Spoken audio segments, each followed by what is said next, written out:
I have two steps.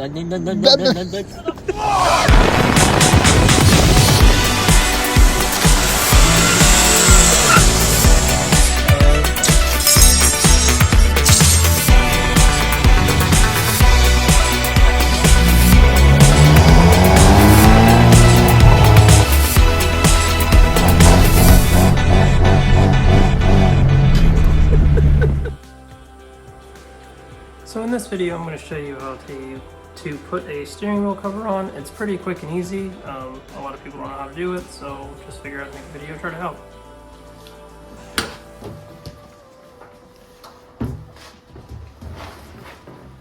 So what you're going to do with this is you're going to take your hand. Oh, I've got to get this out here first. You're going to put it on the top like this. Then you're going to grab the sides and pull them out.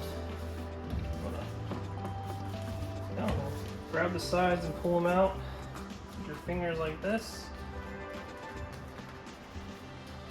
I get my fat ass finger in there. And then just pull down on the sides until you get it on there.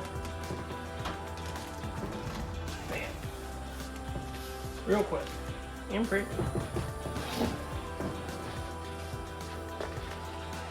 But yeah, you just want to get your fingers in there and pull on each side down to the bottom, and then you'll loop it all down there, and then you just roll it on there. Pretty easy.